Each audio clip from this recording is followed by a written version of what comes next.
Computer. There we go. Hello, Erin. How's it going? Hey, Eva, it is so good to be on here with you. And if I'm not mistaken, this is the first time that you're doing a podcast since you gave birth to your little girl. Is that right? It is, yeah. The last time was the one we did like nearly a year ago. So that will tell you how behind I am on the podcast game, Erin. It's pretty disgraceful, but I'm delighted to Oh, chat with you again. it's so good. And obviously, we know what your priority is, which is your family, which is a beautiful thing. Totally. And just yeah, it's just kind of even finding a little bit of a pocket of time in the day that it's quiet, that I'm not disturbed, that to actually like sit down and chat. Oh, I totally get it. And then you're like, wait, I have 30 minutes. What do I want to do with this 30 minutes? Move my body, be by myself, take a walk by myself. I totally get it. Completely priorities, like get the movement in, and then everything else is secondary. Mhm. So I was thinking about the podcast and I have some questions for you because I think everyone would love to hear about how your birth story was and how your journey has been since you gave birth. Because so I was like, I'm gonna flip the tables on Eva today and I'm gonna interview Eva because Oh, bless you, Erin. You're actually such a good question asker. You're real like inquisitive and curious, and yeah, I love doing podcasts with you because you're just such an easy person to talk to, as well as a wealth of knowledge. I love it. So the last time I spoke with you, you kind of had a birth plan, and from our communication afterwards, that birth plan was kind of thrown out the window, and a new situation arose. And so, tell us about what happened with all that. Yeah, so I went into it wanting to do like a natural birth. I didn't want any pain medication. I wanted to potentially give birth in the birthing pool. But yeah, that all, as you said, went totally out the window. About about 7 week or no, about 6 weeks before I was due to give birth, I was going in for one of my scans, and the doctors come to me concerned because the baby wasn't growing too much in the past number of weeks, and they said, given with my history of scoliosis and spinal fusion, they wanted to do an early C-section because they said the baby is probably better off to come out, be in an incubator where it can, get that vital growth that it needs. And then because in the womb it probably wasn't doing as much progress as it should have been doing. So so yeah, I had a planned C-section then, 37 weeks. Went to the anesthetist a week before, and he couldn't like locate where the segments of my lumbar spine were that you would like stick in the epidural. So it was probably decided that I was going to have to be put under general anesthetic, which means I'd have to be put asleep. For those people listening who don't know, usually with a C-section, you do have an anesthetic, but you are awake for it, and you're conscious, but you can't feel anything below the waist, and your partner is generally there as well, so you get to experience the birth. But in my case, they thought that wouldn't be possible. With the fusion, simply because they couldn't find the segments. But they said that they would try on the day to find them again, to locate them again, and they would try once, and if that didn't work, I'd be put to sleep, and then 20 minutes later when I came around, then I get to meet my baby. So the day came then that I was scheduled to give birth, and I went in hospital robe, got all the pre-checks done. Went into the surgery, and yeah, lo and behold, they were able to find the spot after like a few goes. They one pinch, and it was like, oh, it's very painful. Couldn't find it. Then he tried it. He tried it, I think, actually two more times, and eventually he was able to find the spot. So Oh my word. yeah, I was able to be Awesome. awake for it, and my partner Connor, they quickly put all the scrubs on him and it got him in there. He was delighted because we were kind of pretty much set that, I wasn't going to be conscious during this birth, and I kind of come to accept that. But so it was a big surprise to us, and I was so delighted that I was able to be conscious and alive. So I was pretty giddy actually throughout the whole experience. Um, and yeah, it was such a kind of a surreal experience, Erin, because like you are awake, but you're kind of high because you've all these drugs in your system, and you're kind of giddy and you're kind of nervous because it's like, oh my God, what's gonna happen? There's a baby coming out. It's just, and then you feel like tugging down there, like, but you can't actually, like, there's no pain, but you feel like tugging at your stomach. And I'm like, this is such a weird, weird, weird sensation. But then it happened very quickly. Like after 15 minutes, the baby came out, and she was healthy. She was well. She had trouble. She had some fluid on her lungs when she came out. That can happen. It's quite common with a C-section baby because when they go through the natural birth canal, normally they squeeze that mucus out of their lungs just through the natural passage, but a lot of the time C-section babies end up with fluid on their lungs and they have to spend some time getting that suctioned off, going into an incubator for a bit. So that's what happened with little Eski. We didn't know if it would be a boy or a girl. It was a girl. She was just over 2 kg when she came out, so she was a tiny, tiny little dumpling. And Mm. yeah, so I suppose I didn't get like I wanted my ideal situation was I wanted that skin to skin contact, that golden hour with the baby afterwards, and just to have that lovely kind of like maternal bond. But because of her condition, I didn't get to see her immediately because the nurses were doing their thing with her, and then they brought her over to me so I could quickly have a look at her for 20 seconds, have a hold of her, and then she was quickly rushed off to the NICU Mm. for aftercare there.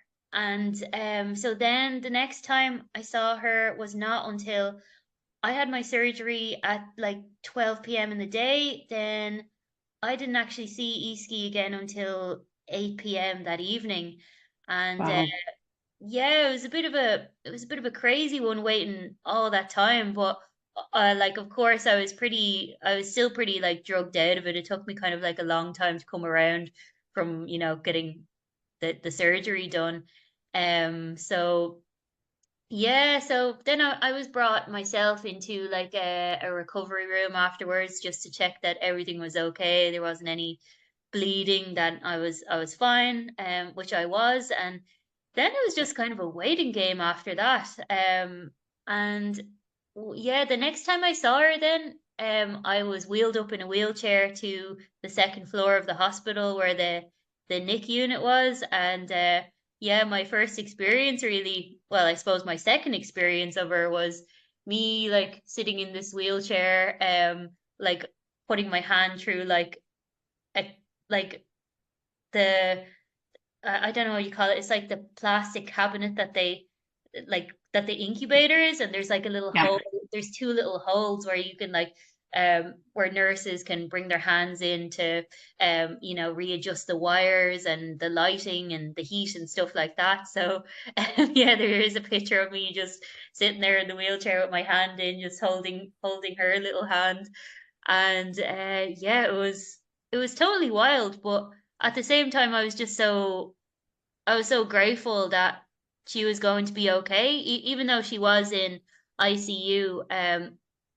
I always knew that there wasn't anything terribly wrong with her, that it was a fairly standard um, thing that had happened to her, being a C-section baby and being on the smaller side. So, yeah, for me, it was really positive to know that she was okay. She was birthed safely. And after 10 days in the NIC unit, she was going to be okay. So it Mm. was so wonderful, Erin, and just to be able to be alive, well, to be conscious for her coming into the world was just so wonderful. I So love it. That is such a beautiful story. So where was your heart going into it, knowing that your was playing such a part in how Iski came into the world, and then during it, and now, hindsight's always 2020. Now having Iski be months old, isn't she 6 months old? How old is she now? 9 months old now, Erin. Oh my goodness, 9 months old. And now, you're a mother now, and you can look back on it. Where is your heart looking back on it? In other words, like, for all the women out there that have had a fusion and are dealing with all these emotions for birthing for the first time, I just would love for you to pour out where your heart was and now is, and any words of golden advice for them.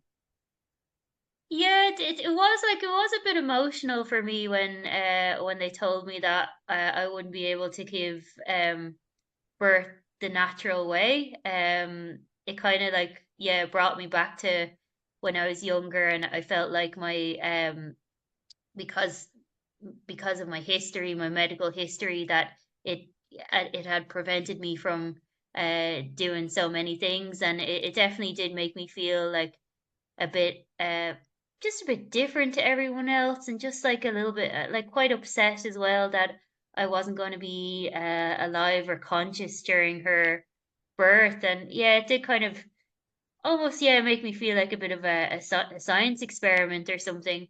But then when I was actually able to be conscious for it, that just, I suppose, that stark contrast from feeling that way to like, oh, I actually will get to be alive. That was just such a, it was just one of the most happiest moments of my life, honestly, and for Connor to be there as well.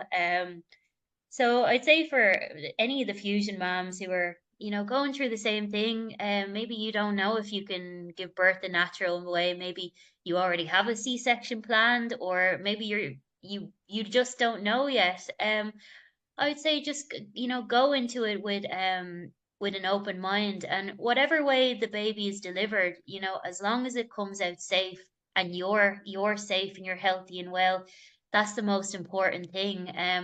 There's no point on trying to do it one way because you're hell bent on it, when it's really not like the healthiest thing for your body, or the safest thing for delivering the baby. So be open minded about it, and as I said, as long as the baby comes out healthy and well, Jesus, aren't we happy out? Do you think, and we won't know, but just in your ponderings, do you think that with all that your body's gone through with your fusions and then the removal of everything, and where your body's at now, do you think that you could have given birth naturally, or do you think it would have been too hard on you, on Iski? I just am wondering, because I know, like, at my studio at Spiral Spine, we dealing with scoliosis is a huge deal physically, when you do with fusions and not fusions, and just trying to work with the scoli body, as you know, because I know you do that in your own practice. But I honestly think that dealing with the emotional side with people that have scoli, I truly think that is a bigger piece of all of this. And so I just am wondering, is it worth the fight? Because I have talked to many people that were able to have, that had fusions and were able to give birth naturally. And I don't know. I don't know if it's, I know your situation is different. Yeah, I don't know if you have any advice for people. Is it worth the fight because you're so hell bent on this idea, or is it not? I It's a think big it's a big concept in the fusion world. it's quite, yeah, and it's quite like it's individual to each person as well, Erin, because maybe some people will actually want to have a C-section because maybe they don't want to go through the pain of having a natural labor, or maybe some people want to be fully alive and conscious and go through every emotion and feeling throughout the entire labor. I suppose it's really it's really dependent on the person, but I would say if you are really hell bent on having that natural labor, well, as long as there's nothing like kind of medically stopping you, don't let anyone, don't let anyone talk you out of it. Like when you go into it as well, um, like you go into it with an idea of what you want to happen, but from so many people I've talked to, they've had to like completely change their plan. Most people don't have like the birth that they intended on having. A lot of people I've talked to actually have said they went through hours and hours of painful labor. They weren't dilating anymore. They ended up having to have like that emergency C-section. So I think it's like um I think holding too tightly to anything can inevitably lead to a bit of suffering if it doesn't go the way that you want it to go. So obviously, like have your intention and have your plan going into it, but also don't be afraid to drop that as well if it's simply not working, and don't feel bad about that either, because this happens to so many people. Like whether you have fusion or scoliosis or whether you don't, there's people who are just like no, I don't want to say not just normal, but there's people who have. We're totally normal. I Actually, get no, it. I we're get not. it. We're not, and that's what makes us unique and beautiful, and all those That was so great. Oh my goodness, that was so beautiful. Yes. Amen, sister. Keep preaching. Yeah, but just go into it like no, like have your intention of what you want to happen, your plan. But if you have to drop it and if something else has to happen, don't be afraid to let that go as well. And you know, it's all good. Whatever happens, however you bring the baby into the world, and don't ever feel bad as well that it didn't go the way that you intended it to, because like these things happen, and it's honestly nothing to feel bad for or feel ashamed about. I love it. Thank you for preaching to all these women that needed to hear that, because so many people feel like orphans out there because they think it's just them. And that's why I wanted you to just tell your story and give them advice to let them know that they're not alone with these hard choices. And even if something happens differently than what you originally intended, you still end up with a beautiful baby girl afterwards. Completely. And it honestly, it doesn't go for most people, it doesn't go the way that they had planned at all. Like I know Mine there. didn't. Yeah, what was yours like, Erin? You didn't have C-section, so did you? No, no, I didn't have to have C-sections. I had a miscarriage the first time. Oh That's never planned. You gosh. know, losing a child is never a plan. And then my second one, I wanted to go. I wanted it again. I had the idea to go natural. And then with my son Levi, I gave birth. My water broke 3 weeks early on its own. My husband says I willed the child out because I was so done with being pregnant. He was like, "You have the strongest will known to mankind." So I'm pretty sure you willed the child out. I was like, I don't know. But I was not effaced or dilated, but I was so hell bent on doing that. And so I went in, I had midwives with me and at hospital. And I refused. I had Pitocin because they're like, your water broke and you're not dilated and you're not effaced. And so they're like, we have to give you Pitocin. That was not the plan, but I refused an epidural. So I suffered for like 16 hours throughout the night on Pitocin without an epidural. And it was like, I mean, there was no sleep. Going into motherhood for the very first time with no sleep. I mean, this just it's horrible. And then nothing was happening. I wasn't able to deliver him, so I was like, "Give me a C-section." They're like, "We're not going to do a C-section. We'll give you an epidural first." He was out like 2 hours later, and I was just exhausted. And so then my second son, Asher, um, again, my water broke at 3 weeks early. I guess my body just is done at 37 weeks and it's just done. And so at that point, I knew they were like, you're not effaced, you're not dilated. I was like, I know this story. And I was like, give me an epidural, give me Pitocin. I was in the hospital room and I was like, I'm not playing this game. The nurse came in. She was like, do you want to watch TV? Like, I I've never thought about watching TV That's so while random. giving birth. That's so So random. was like, this is wild. But I couldn't feel my lower body. And she was like, I was like, sure, turn on HGTV. So I'm like watching HGTV while I have, and she walks back in. She's like, do you want a popsicle? I was like, sure. So I'm like eating a popsicle, watching HGTV as I'm like birthing because it's not part of my story. But I'm like, it's ridiculous for me to fight this and be hell bent on this when my body just doesn't want to do that. So, and he was out 4 hours later, and I was asleep by 8 o'clock that night. Very different going to Amazing. motherhood with the second one. The plan was none of my three children was that the plan. And it's just, but it's okay. I got beautiful kids now. They're great boys, 13 and 15. Yeah. It's okay. And it's interesting So as well, the second time that like that you didn't fight it, you just went with the natural flow of the way that things were supposed to be. And it sounds like it was a much easier birth for you. yeah. And I think for me, looking back, hindsight's always 2020. I think in antiquity, I probably, me and my child, we would have both been dead because my body would not have been able to get it out. And if I didn't have the medical world that was available to me, we neither one of us would have survived because I wouldn't have been able to birth him on my own. And so it makes me grateful to live in the world that we live in with all the medical availabilities for us. And it's a piece to find gratitude in. And was he a big baby, Erin, when he came out? No, both my boys were 7 pounds. My body was just done.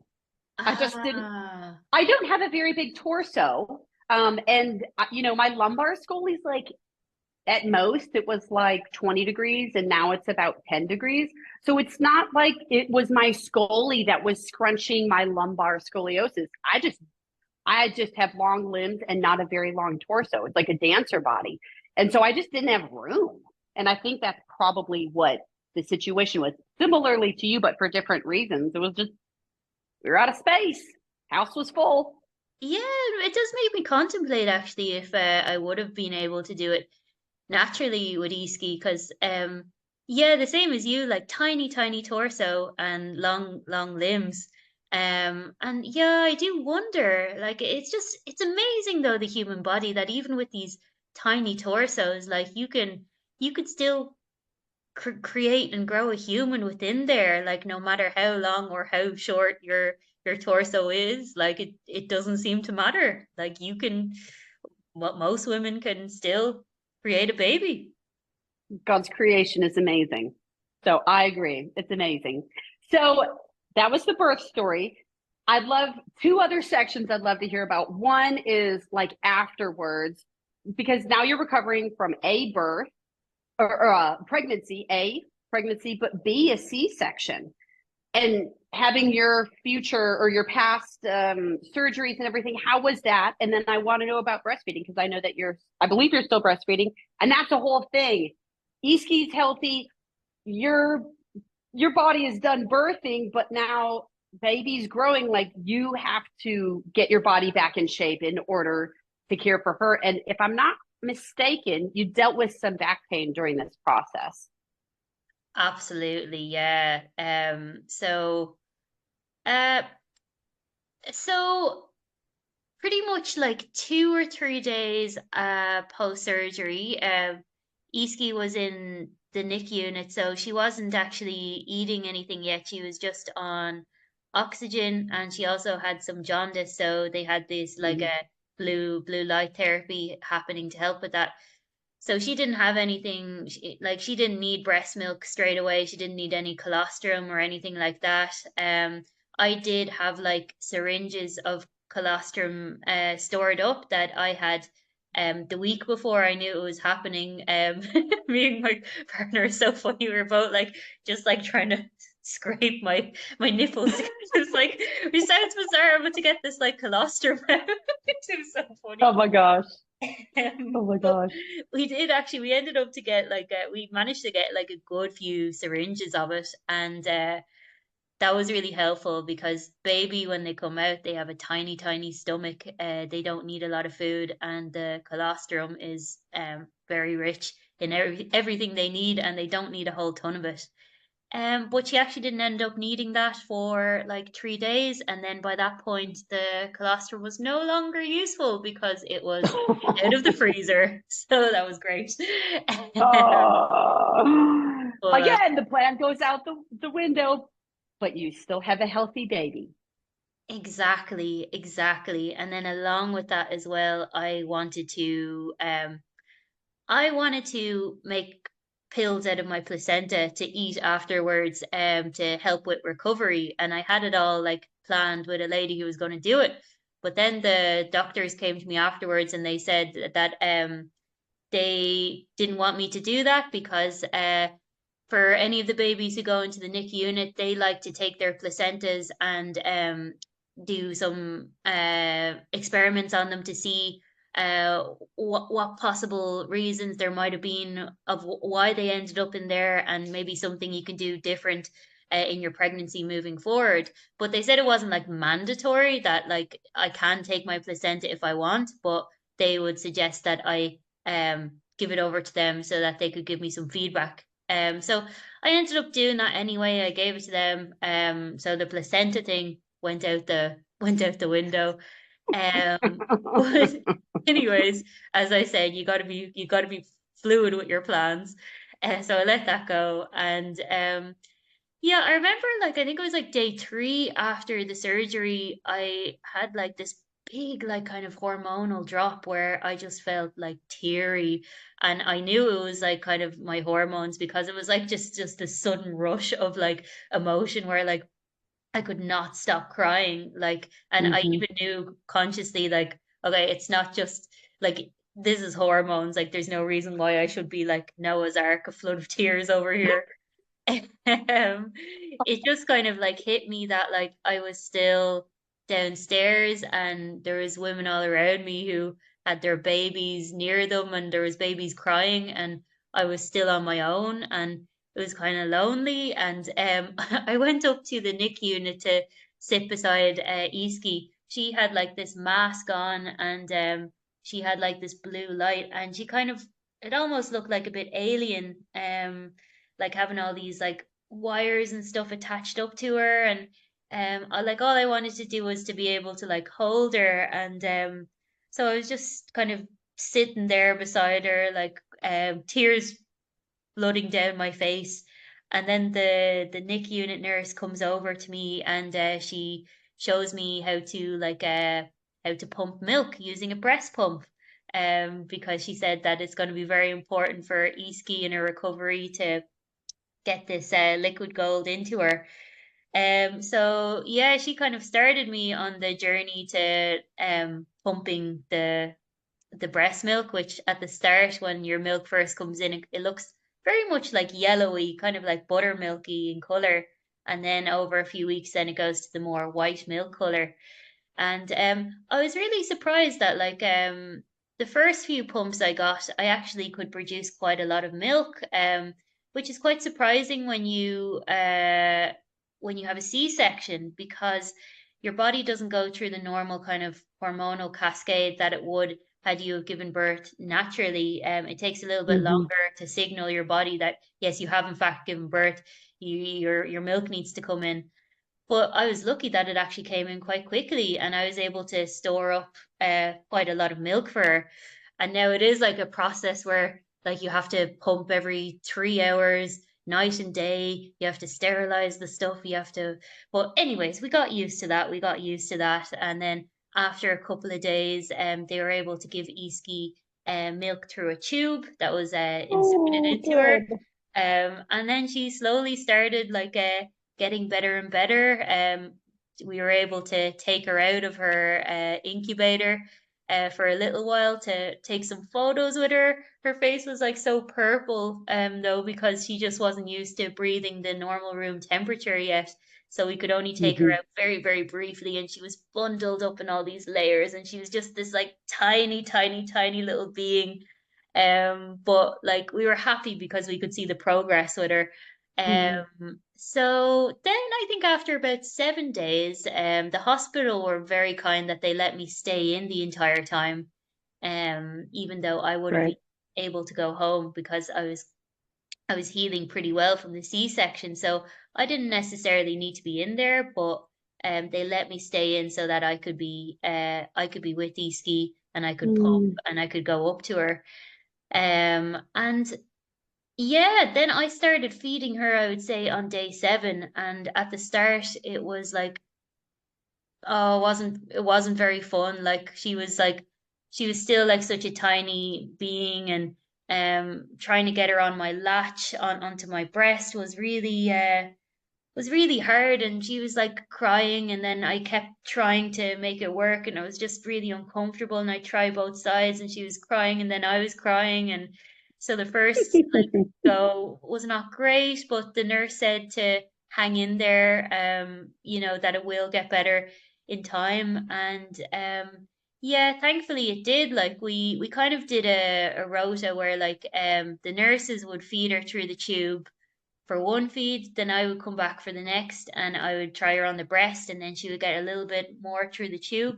And then eventually, over the course of a couple of days, we weaned her to just being able to be on the breast without having the tube. And then by that point, she was able to come out of NICU. She was able to come down to the ward with me. And then 10 days after she was in, we were able to go home. And yeah, to be honest with you, with the C-section, like I didn't find it, the few days after, like I didn't really find it that bad, to be honest. Like I had a very neat little scar from it. And um, I think the first few weeks I was just so kind of like focused on the baby and making sure it stays alive, and the breastfeeding and the pumping, and like just the whole kind of getting caught up with being a new mom, that sometimes I even kind of forgot that I had had surgery down there. But then like I did find after kind of the 6 week mark, it was very much feeling like really, really tight, the incision. And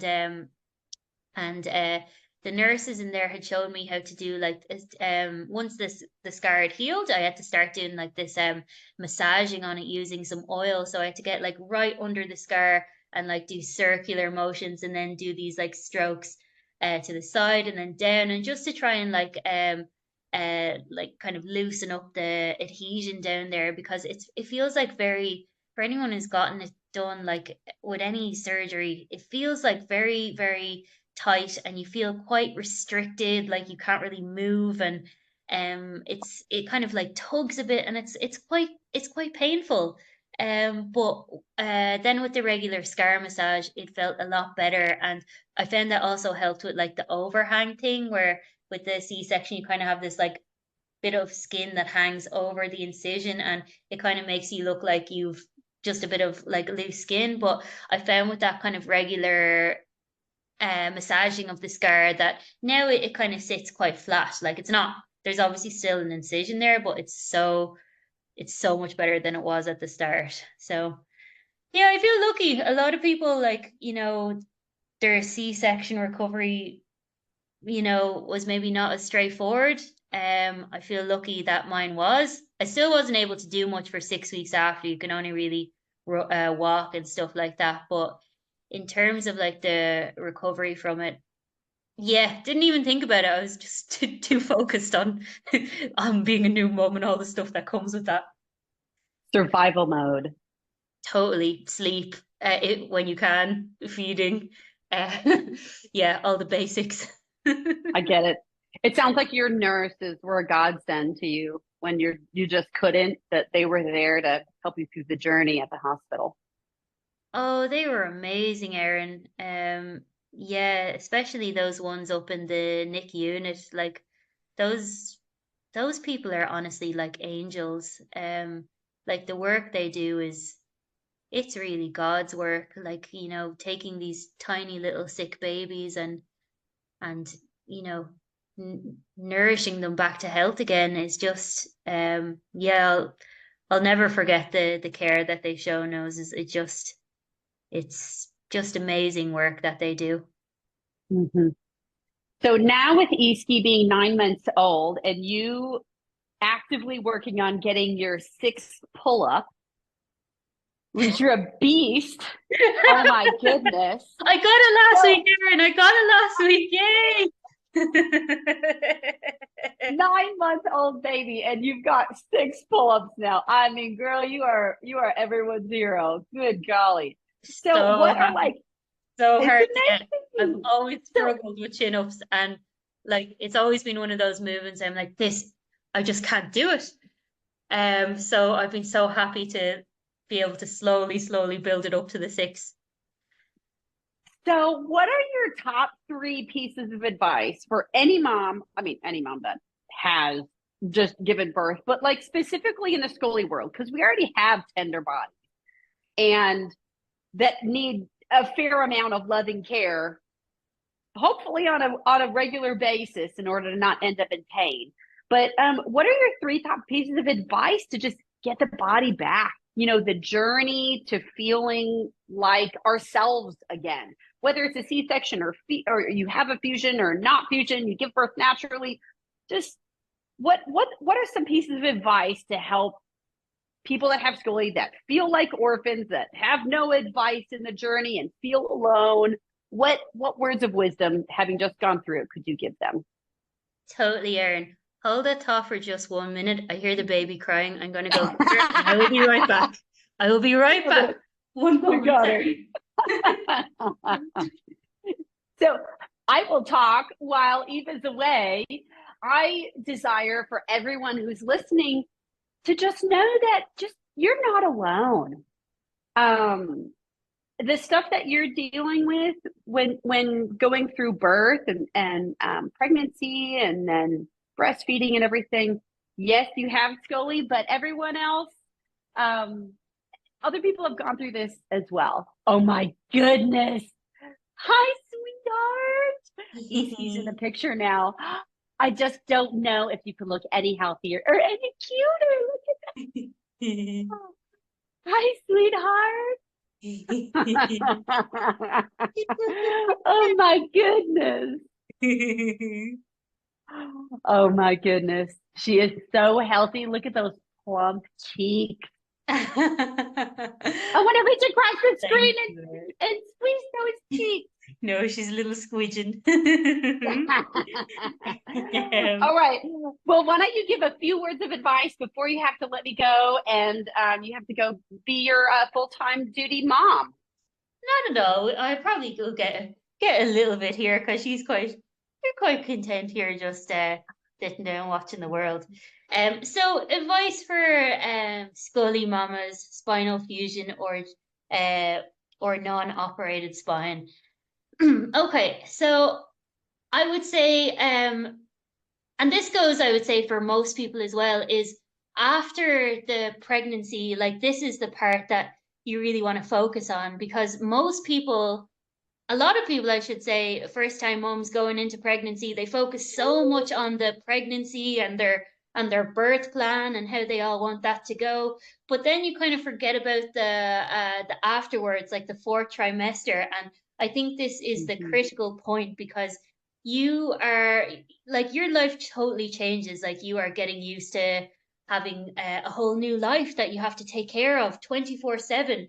You yourself are recovering, like your body has changed. You have like, all these hormones like circulating through your body. So many things. Your relationship with your partner changes because like you're sleep deprived, like you're a bit all over the shop, to be honest with you. So I'd say like for the scully moms, do, if you can, have as much support around in those first few weeks as you can, whether that's coming from your partner or if you have family members that can help you out. But have someone around there with you every day so that you can take at least maybe like a half an hour to get a little bit of movement in, whether that's like stretching or just like going for a walk by yourself. Like you probably won't be able to do too much like very immediately after pregnancy, but there is still things that you can do. Like you can do lots of like, spinal decompression on the banister. You can take a nice walk in your neighborhood. You can do like some very gentle, like breathing, core activation exercises on the floor. But I really think having that self-care is so, so critical post-pregnancy, because you're going to be sitting down a lot, whether you're bottle feeding, whether you're breastfeeding, or whether you're just like, nursing the baby. And that's really hard on a scoliosis body, especially if you had been used to beforehand, having that time to move your body. So make sure, or as much as possible, take that half an hour to that hour every day. I don't know if an hour will be possible for people, but just that little bit of time for yourself to not forget about your scoliosis, not forget about your body, because it's tough. It's really tough postpartum. Your body is in a lot of pain recovering. And if you don't take that time for yourself, it's going to be reflective on your attitude and your mood, and like even the way you are as a mother. I think like the kinder you can be to yourself and the more nourishment you can give to yourself post pregnancy, the better mother you're going to be for your baby. Even if you feel like guilty for taking that little bit of time away from them, you actually need that so that you can come back refreshed and come back being able to give looking after this baby an even better shot. Beautiful words of wisdom. I could not agree with you more. I could not agree with you more. Fourth trimester is, I think, a beautiful beautiful verbiage to use. And I use it all the time at my studio because people are like, oh, I gave birth, I'm done. I'm like, oh, no. Now we gotta get our body back in order because your baby's just gonna keep growing and you're gonna need the strength to be able to carry her or him. Totally. And they ain't getting any lighter. In fact, they just get heavier and heavier. And if you're not be able to support them, you're going to have some back pain. So you got to make yourself True. strong so that you can be strong for your baby. Amen, sister. Amen. Well, do you have any last words of advice before you have to go deal with little Iski as she's getting bounced on your knee right now? Hmm. Let me think about this one now. I think as well as the movement part of looking after your scully post pregnancy, it's really important as well to pay attention to what you're putting into your body, like whether you're breastfeeding or whether you're not. But pregnancy takes so much out of you. It depletes so many of the nutrients and the reserves that would have gone to all to the baby. It goes to the baby and not to the mother. So um, really making sure that you have a partner or you have a friend around that's able to like cook meals for you, and even feed you when you can't feed yourself. So having that extra person around to look after you so that you can better look after the baby. Even like as well, what we did was we had like we made a big batch of like freezer meals before I went into the hospital, so that on those days where like Connor was back at work, I could just like pull something out and the night before let it defrost, and then I'd have like a healthy nutritious meal there. But I think that's also really important, is just like not just reaching for like the easiest snack that you can, which like sometimes you need to, but if you can have someone to prepare the food for you in advance so that you're getting all those good nutrients, the vegetables, the fruits, those good proteins in, and that as well is going to go a long way in helping you just go back to feeling a bit normal again. Beautiful. I couldn't agree more. Thank you for sharing your story. And whether you know it or not, I'm quite certain that this is giving hope and validation and encouragement to all these scolio mamas or want to be scolio mamas out there. They have scolio and they're very fearful of the journey. I've seen that more than once at my studio, and they are scared to death of even attempting to conceive and have a baby. And I think your journey shows, I mean, like, look at this. And I am looking right now at Iski, and she is the most healthy little thing I've seen. Oh my word. And she is beautiful and precious. And Eva, your skin is glowing and you look healthy. And it just is, it makes my heart so happy to see this. So I hope that all of you are able to glean some hope and wisdom from Eva here in her journey. And you know what? Like you will figure it out, even if you think like beforehand, like you've all these thoughts in your head of why like this is impossible for you. We as women, like we have a natural motherly instinct in us, whether we have scoliosis or not, whether you have had a baby before or whether you know nothing about mothership, like you will figure it out. Like you've gone through hard things in your life before. You've gone through scoliosis and all the emotional and the physical pain of that. Like, you know, that is equipping you for you know, the difficulties that come with mothership. And yeah, if you think about it, like scoliosis is actually one of the best teachers you can have to be able to be a mom, because it teaches you that you can do hard stuff. Like night wakings, no problem. You can do that. You've been through worse before, so you will figure it out, Mama. And it's going to be such a rewarding and amazing journey for you.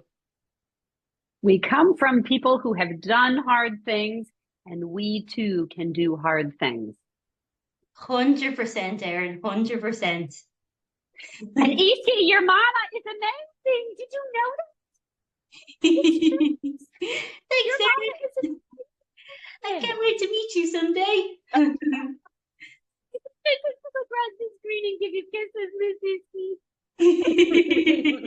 Oh, looking forward to visit you one day, Erin. We would. I would love it. I would love it.